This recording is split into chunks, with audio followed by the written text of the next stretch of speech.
Central to the great spiritual traditions is the firm conviction supported by statements in the Vedas that God is unquestionably present, ever present, and is ever watching.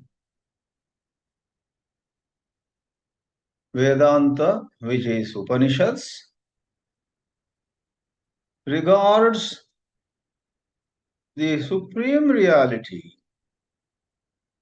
which is referred to as Sat and Chit, to be of such nature that there is never any form of losing its essential nature. Its nature is indestructible. When you reflect on statements like the one we are sharing this late evening of Friday in India, or this Friday morning in the West, when we reflect on a statement like we have on the screen now,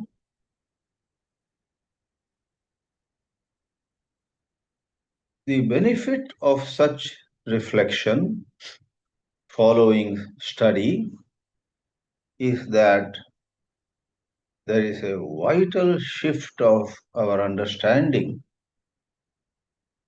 Vital shift, I am calling it. Why? The problem with spirituality as we practice is we are fascinated, we like spirituality, we are happy that we are into some spirituality. But alas, there is in us a certain cold shouldering of all this Vedanta. We talk of God, but in heart of hearts, are we sure God is? Are we sure God is watching every thought of ours, every feeling of ours, every action of ours? Alas, because of our worldliness, we forget God's ever present nature.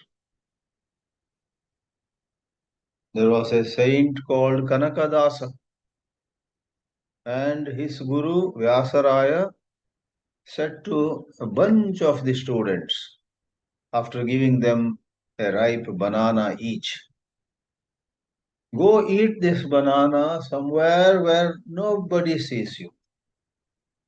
In this popular, well-known story, all the other students find some place, some hideout, and finish off the banana.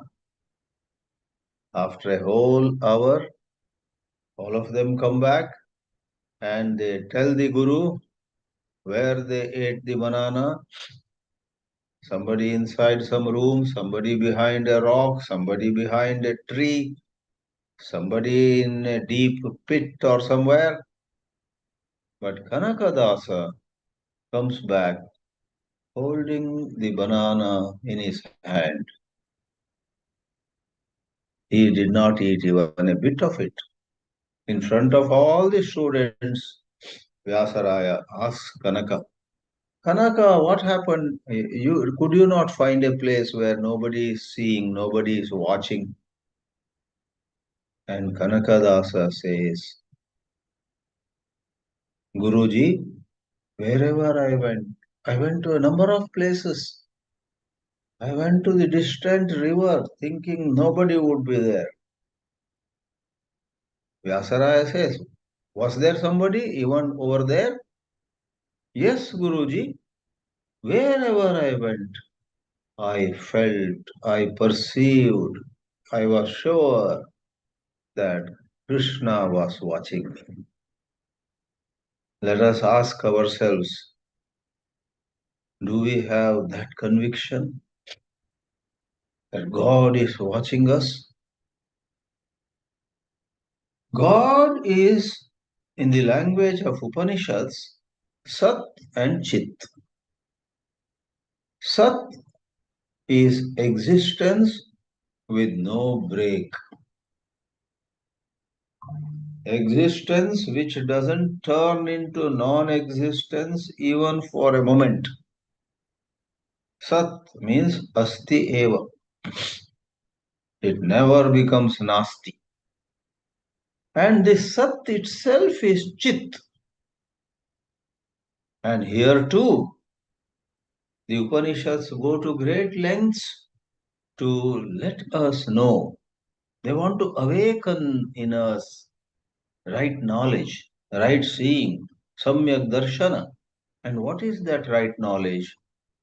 That this chit, sat and chit, right? This chit, which is the light of consciousness, also never takes a break. There is never a break in the shining of this light. Everything else may come and go. In fact, everything else does come and go. Everything else is vinashi. Sri Krishna in the 13th chapter of Gita has a beautiful statement. Vinashyatsu avinashyantam yah pashyati sapashyati. Whoever sees the indestructible amidst the destructible alone sees, others do not see. All our scholarship goes to the winds if in our heart of hearts we are not sure God is ever present. In fact, in our glorious tradition of Sanatana Dharma, where Upanishads are the topmost scriptures, the truth has been conveyed in so many ways, even in Puranas, Itihasas, Smritis, and so on. For example, in certain temples, we have Vishnu, Mahavishnu, lying down, apparently in deep sleep. Ananta Shayana, Ananta Padmanabha, and so on. Many temples. He is apparently, he appears to be fast asleep. Those who have not studied properly would imagine, yeah, our God sometimes goes to sleep and we don't know how things are managed at that time. They have not studied. It is Yoga Nidra. Yoga Nidra is outwardly looking like asleep, but inwardly as awake as ever. In fact, in those temples where you see Mahavishnu lying on a bed, typically on the bed of the Adishesha, this great serpent, on one hand he seems to be asleep, on the other, watch carefully. One of his hands is down and he is doing Abhisheka, giving bath to a Shivalinga. In the apparent inaction, there is actually great, glorious, divine action. So, through stories, through metaphors, through symbolism, and in the Upanishadic portions which we are seeing now, through a to the point revelation, it is said, the seeing of that great seer never takes a break. The essential statement given in the very first slide here is Drishte viparilopaha na vidyate. Drishti means seeing. Viparilopa means destruction or a stop or not being over there. There being no seeing. So there is seeing, and can there be in between a little while when there is no seeing? No. Viparilopaha, Adi Shankara says, Vinasha. Vinasha. What is Vinasha? When there is something for a while and then it is destroyed means what? It doesn't anymore exist. Vinasha means gone. This light, which is the true nature of you and me, never is gone. Drashtuhu, this one is by nature the seer. The seeing of the seer never has destruction. This is a very, very helpful, valuable revelation. That is why it is rightly said by good teachers that Vedanta has to be studied carefully, attentively, over a length of time in a systematic manner with sustained faith and devotion. It should not be compartmentalized as do whatever you like on the other days, on Friday evening or Thursday morning or Tuesday night. You spend some time in studying Upanishads. Other time, you don't care how you live. No. As the expression goes these days, 365 by 24 by 7. Every day, every hour, every minute,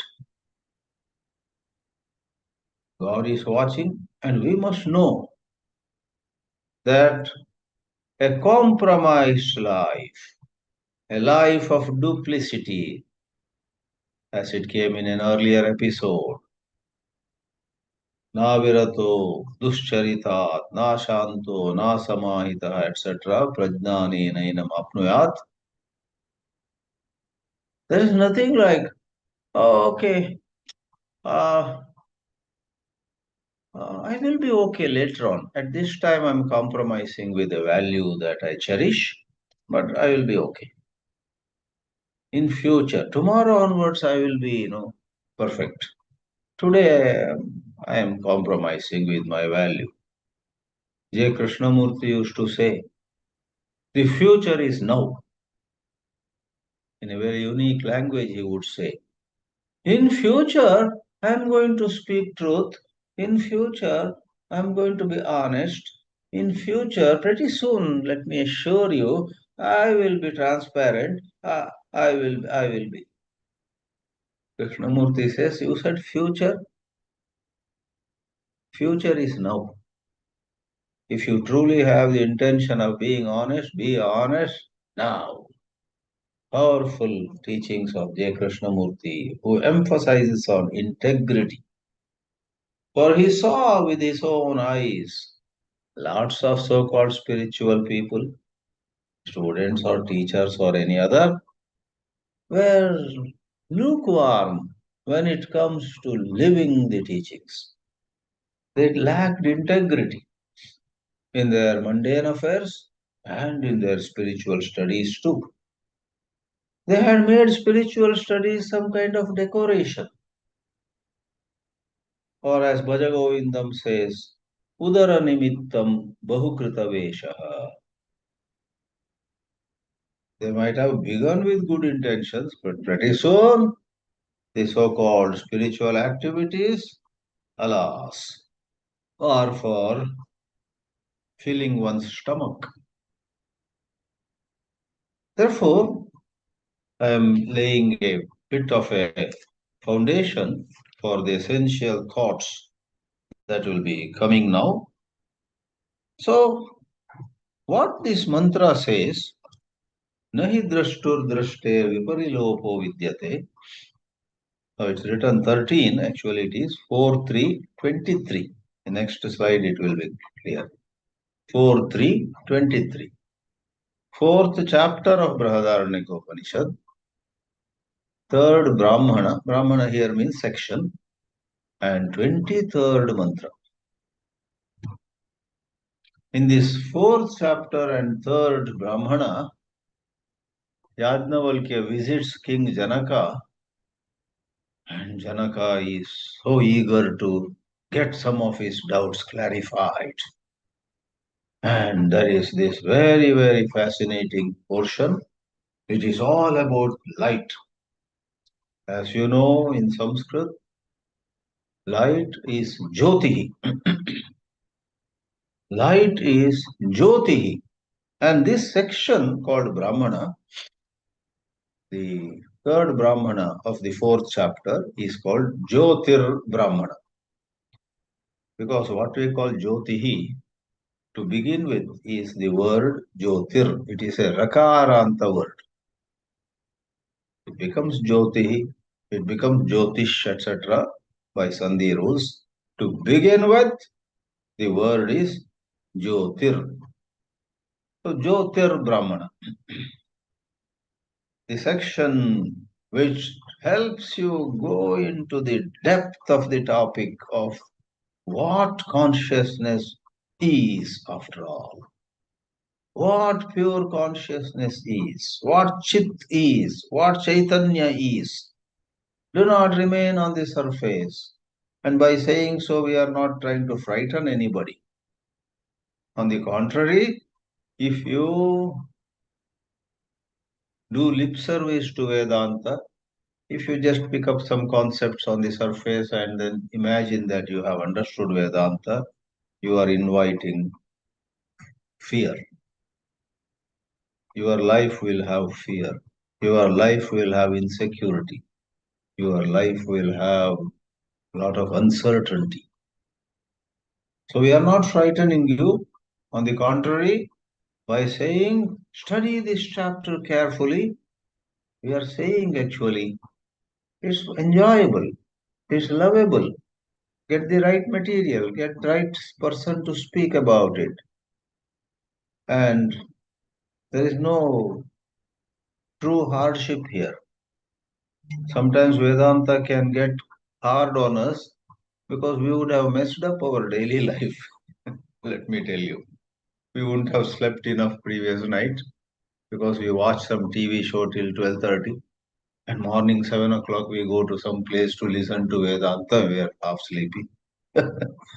Or you're sleeping well, eating well, but some of your transactions in life are not morally right, and therefore you always carry a certain unrest inside you. So, in various ways, if your life has been, really speaking, disorderly, then all this Vedanta looks like very strenuous.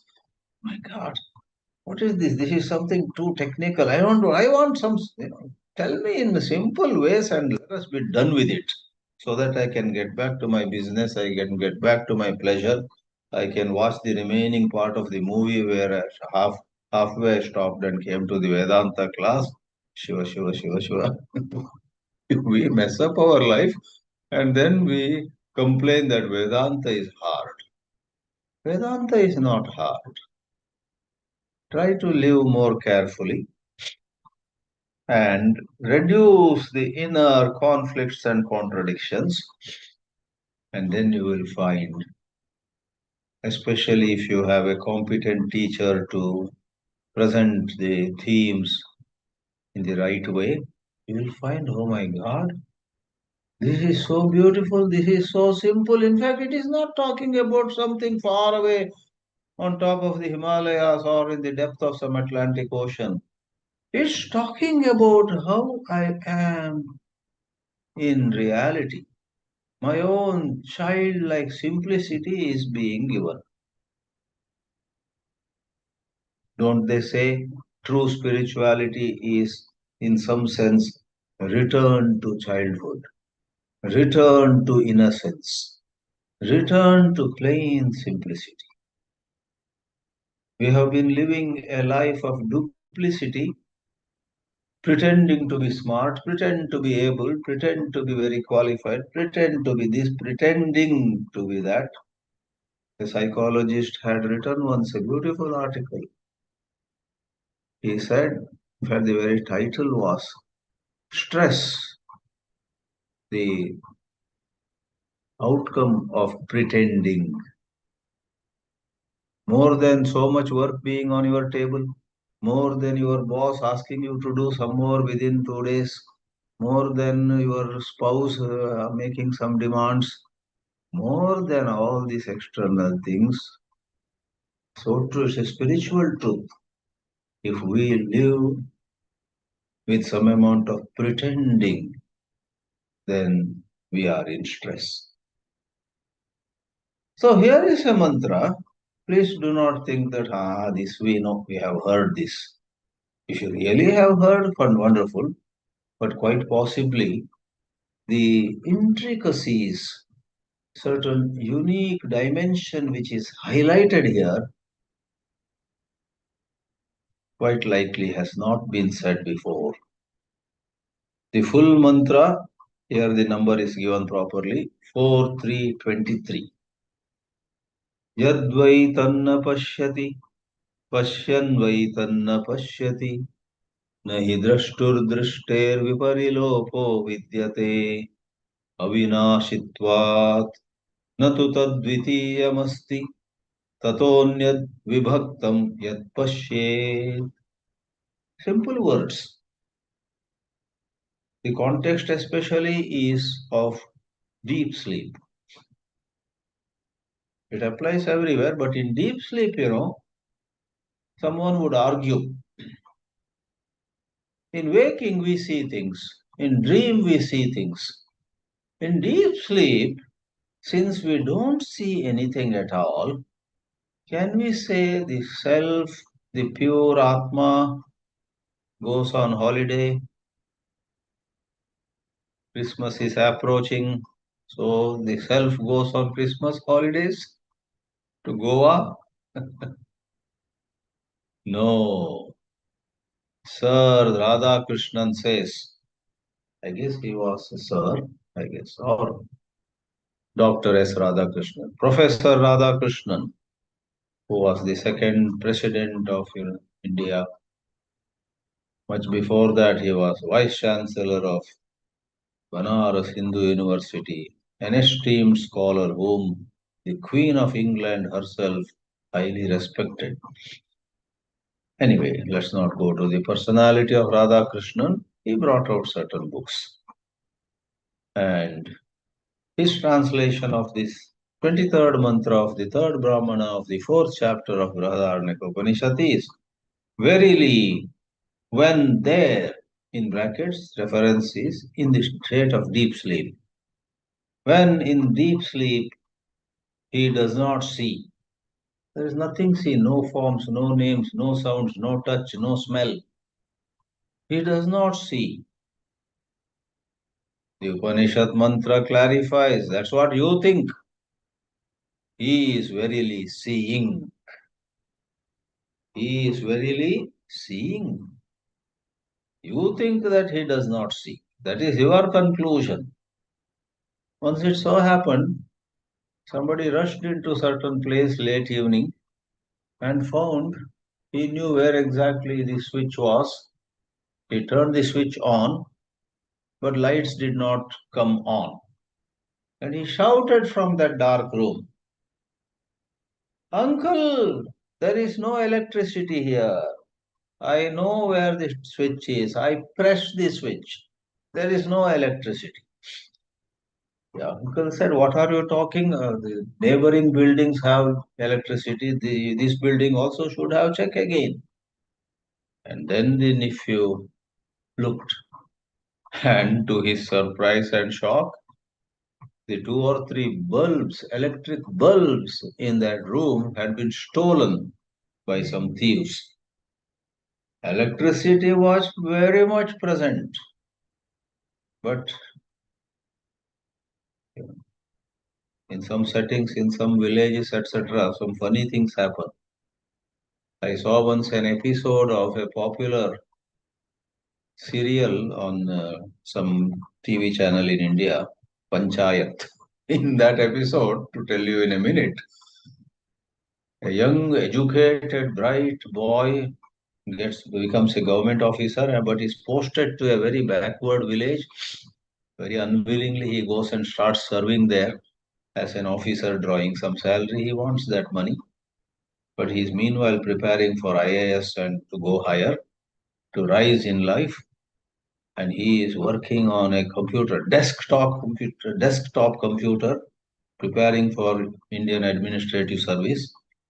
And one night he forgets to close his entry door of the little house that was given to him, government quarters. And next morning he finds in his desktop computer a fairly large monitor, a fairly large, looks like TV screen. The monitor had been stolen. Rest of it is there. CPU is there, keyboard is there, mouse is there, but the monitor has gone. He says, "Oh my God, I have so much to study, and with great difficulty I got internet here. I am studying various websites, preparing for IAS examination. Oh, why did I forget to close my door last night?"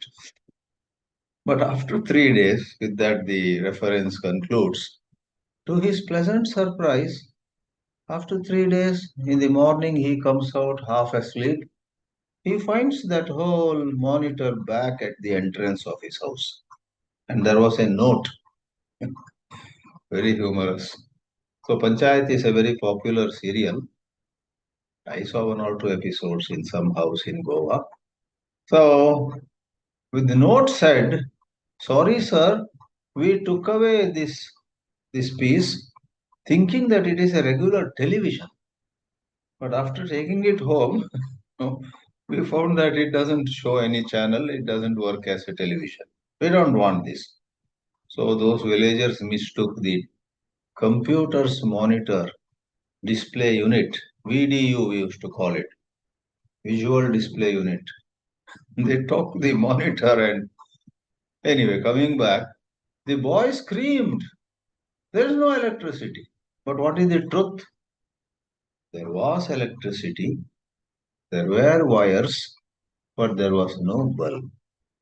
If there is no bulb or tube light or whichever lamp, how would light, how would illumination take place? Shankaracharya in his commentary says, when in deep sleep, the eyes, the ears, the nose, the tongue, the skin, the mind, the intellect, etc., have all stopped working. They are not active. In fact, they don't exist there. Because they don't exist, don't say the light of consciousness has gone on a leave, gone on leave. Because a bulb is stolen by some thief, don't say electricity is not available here.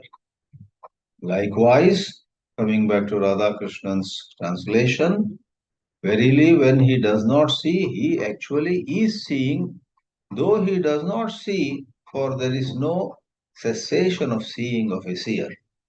That's why the mantra is a bit tricky. First, when you read, you wonder, what's this? Yadvai tat na pashyati, pashyan vai tat na pashyati. Pashyan, though seeing, he doesn't see, he does not see, though he is seeing. What is this? Can you say sometime, I am eating, but actually I am not eating. Though I am not eating, I am eating. Though I am eating, I am not eating. Someone would say, what's going on here? Tell me one thing. Are you eating or are you not eating?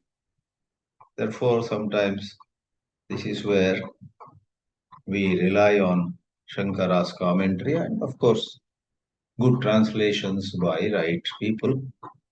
What is meant is when you think light of consciousness has turned off, actually Pashyan. It is seeing. But from the angle of view of, is there a color or shape seen? Is there a sound that is heard? Is there a smell that is perceived? Hmm. No sound, no smell, no touch. That doesn't mean the light of consciousness has gone. No. And then the punchline, nahi drashtur drashter viparilopo vidyate avinashitvat. For the very nature of this supreme truth of our existence, not somewhere far away, you and I are so conditioned, are so much made to believe. If somebody here is born in 1954, as per the school records and so many other documents, it is the birth of just this body made of five elements. You were not born. You existed before 1954, and suppose you are going to breathe your last in 2054, 100 years live. I should be miserly in giving an example. You live full 100 years. 1954 you were born, and 2054 you say goodbye to this world. That is all worldly view. It is not the view of the spiritually awakened. Those who see the spiritual truth maintain that before 1954 you were as much present as ever, and after 2054 also you will be as much present as ever, and now also you are as much present as ever, for you are the drashta and your drishti. You are the seer, and of your seeing there is no destruction at all. You are avinashi. So this truth has been conveyed in simpler terms by the story of Kanakadasa, by example of um, by Yoga Nidra of Sri Mahavishnu. And here I am giving in the last slide this mantra we had seen in one of our previous classes, if not in this series, in some other series. There's a beautiful shlok mantra in Kathopanishad. Ya esha supteshu jagarti. That which stays awake when everything else or everyone else has gone to sleep. Supteshu, sarveshu anyeshu supteshu, when all others are fast asleep, yesha jagarti. I had mentioned this happens to be on the logo or emblem, whatever they call, of the Institute of Chartered Accountants of India too. For the chartered accountants, keep an eye on the inflow, outflow, rules are followed or not. Very nice selection indeed. So at the bottom of the slide it's given, Ya esha supteshu jagarti, kamam kamam nirmimanaha. There's a whole mantra. First line is relevant here. And to complete this translation, though he doesn't see from a narrower angle of view, that's how we believe, there is actually no cessation of the seeing of a seer because of the imperishability of the seer. Seriously, if someone were to ask you, what does all this Vedanta do to you? What is it supposed to do to you? You may answer, this Vedanta which I have been studying is supposed to, and it will one day work, do that. It is awakening me to realize my own deathless spirit, my own indestructible nature. That's the job of Vedanta. Vedanta is not about giving us better standard of living, bigger house and better car and even better physical health and so on. Rise above even this obsession with physical health. Take care of your health, but don't be obsessed with it. For this body comes and goes. Whatever you do, even if you enjoy the best of physical health, mental health, one morning the body dies. Swami Chinmayananda used to say humorously, every Body dies, but nobody dies. Nobody dies, even as his or her body dies. And the second part is there is not, however, a second. Second means first, second, third in that sense. Second here is not the unit of time, seconds, minutes, and hours, but it is the second. A second means something second to the self. Go to the original. Natu tad dvitiyam asti. Dvitiyam is something which could be labeled second. The pure self is the first, and suppose there were to be something, then that is the second. And in deep sleep, as per this mantra, pure consciousness reigns supreme, and there is no projection, there is no appearance, there is no abhasa, there is no superimposition, there is no adhyasa, there is no adhyaropa, nothing.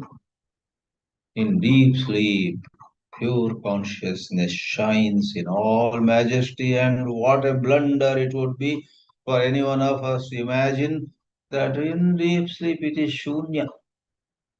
In deep sleep, there is nothing. No. The problem is last line of this mantra. Tataha anyad vibhaktam na asti. Take na asti of the last but one line.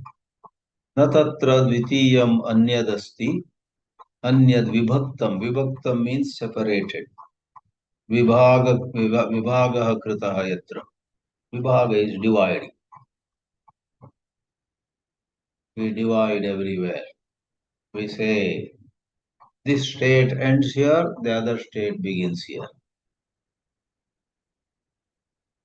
Karnataka ends here, Andhra Pradesh begins there. Andhra Pradesh ends here, and Tamil Nadu begins there. So this is Vibhaga, Vibhakta. So is there something where you say consciousness is up to here? After that, it is this, whatever it is, something. There is nothing other than pure consciousness. Is the Advaita Vedanta's profound insight, the insight that can set us free. Drawn from Sri Shankaracharya's commentary, Radhakrishnan puts a couple of footnotes. It is worthwhile to quickly read them. The pure self in the light of this mantra is pointed out as Swayam Jyoti. It doesn't borrow light from anywhere. It is itself of the nature of light. The footnotes go, most of those footnotes in Sri Radhakrishnan's The Principal Upanishads. It's a book of some 16 or 18 Upanishads translated with some footnotes. The footnotes typically draw from Shankara's commentary. One or two places, the footnotes are from Ramanuja tradition also. In fact, on this mantra, there is some Ramanuja tradition's comment that is part of a comment of some disciple or of somebody in the lineage of Ramanujacharya. They are praising Mahavishnu. As you know, Ramanujacharya Siddhanta is called Sri Vaishnava Siddhanta. Mahavishnu. Mahavishnu never takes a break. He is always up and active, watching. And Dharma Bhutam, that word is used in that comment. That is his Dharma. As Shankara also says, heat is the very Dharma of fire. You can never visualize cold fire. Fire is hot. So coming back, even in the state of deep sleep, when the eye and the other senses are at rest, the self, the pure self, is the seer. The senses and organs of action, they are all absent. The self is the seer, though he does not see with the eyes. Electricity is present, but there is no bulb. Therefore, some kind of phenomenon that happens through the bulb, through the tube light, through some other kind of lamp, that doesn't happen. But electricity is present. Swami Chinmayananji used to joke. Some live wires were hanging, and somebody said, "Is there electricity in these wires?" And the other fellow said, "Just touch it and see." And this fellow had held it to get a shock. Oh, that wire, which is not emitting light, which is not making some fan or something rotate, just a hanging wire. And this fellow said, "This must not be having anything in it." Touches it without insulating cover and gets a shock. Like that, the pure self, the seer can never lose the character of seeing. That's what Ramanuja calls dharma. But here, seer can never lose the character, swabhava probably is in Shankara Bhashya. Even as fire cannot lose the character of burning as long as it is fire. The pure self cannot lose the ability to see. It sees. The self sees the second bullet by its own light, Swayam Jyotishtvat. Like the sun, the moon reflects sun's light, but the sun doesn't reflect somewhere, light coming from somewhere. The self sees by its own light, like the sun, even when there is no second, no object, but the self that could be seen. The seer is. Lastly, this portion is a pleasure to read too. If you learn or practice quiet and proper recitation of Upanishads, you will truly enjoy reading such portions because some repetition adds a certain beauty. That repetition brings its own charm. I won't read all the eight. There are eight paragraphs or eight mantras, starting with the 23rd mantra in this portion of Brihadaranyaka Upanishad, which is fourth chapter, third Brahmana. यद्वैतन्न पश्यति पश्यन् वैतन्न पश्यति न वै द्रष्टुर्दृष्टेर् और नहीं द्रष्टुर्दृष्टेर् विपरिलोपो विद्यते अविनाशित्वात् न तु तद्वितीयमस्ति ततो अन्यद् विभक्तं यत् पश्येत्. That is in the context of pashyati. One or two I'll read. Yadvaitan na jigrati. Jigrati is to smell. Yeah, there is no smelling of any particular odor, any particular fragrance or bad smell. But don't say that consciousness is absent. No. Yadvaitanna jigrati, jigranvaitanna jigrati, nahi ghratur ghrater viparilopo vidyate. Ghrata is someone who smells. Intrinsically, the capacity to smell very much remains in the pure self because of absence of the equipment called nose and some object with particular smell. That smelling is not going on. Hi ghratur ghrater viparilopo vidyate avinashitvat natu tadvitiyam asti tatonyad vibhaktam yajjigret. The third one. Yadvaitanna rasayate.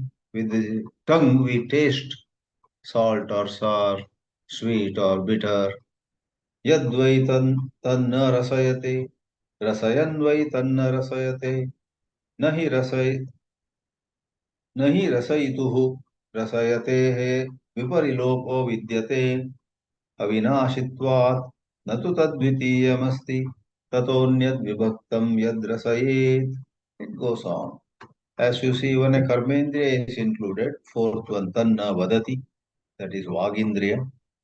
As you see, even in the sixth and eighth here, manute and vijanati are about manas and buddhi, or where the operation of senses is taking place, manas and buddhi become sahakari.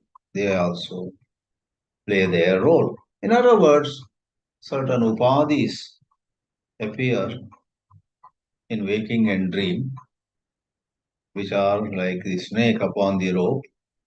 They do not really exist.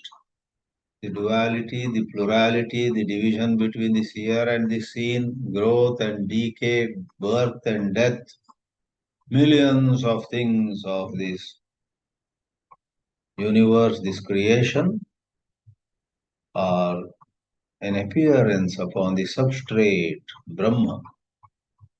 तावत् सत्यम जगद्भाति शुक्तिका रजतम यथा यावन्न ज्ञायते ब्रह्म सर्वादिष्टानमद्वयम् says Atmabodha.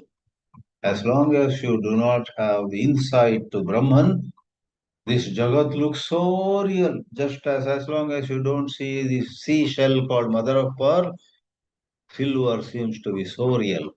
Shuktika rajatam yatha. In this way, in this presentation, we are helped to contemplate in such a way where our understanding, our investment slowly moves into the pure self. In the language of bhakti, like Kanakadasa had done, he invested his heart and soul into Krishna, and then the world became secondary. It became very manageable. He would care less for this world of success and failure, of pleasure and pain, and so on. For he was, in the language of bhakti, he was firmly at the feet of Sri Krishna. Can we firmly be in the sincere and clear appreciation of Brahma, where a whole lot of other things do not matter? The snake doesn't matter because I am seeing the rope. I am beholding the rope so clearly. 100 people are saying, keep away, there is a snake, it will bite you. But you are seeing the rope so clearly. You look at them, okay, hold on. So, Brahma Drishti can liberate us. Drishtim Brahmamayim Krutva Pashyet. Drishtim Jnanamayim Krutva. Drishtim Jnanamayim Krutva Pashyet Brahmamayam Jagat. There is a saying. Om Namah Shivaya.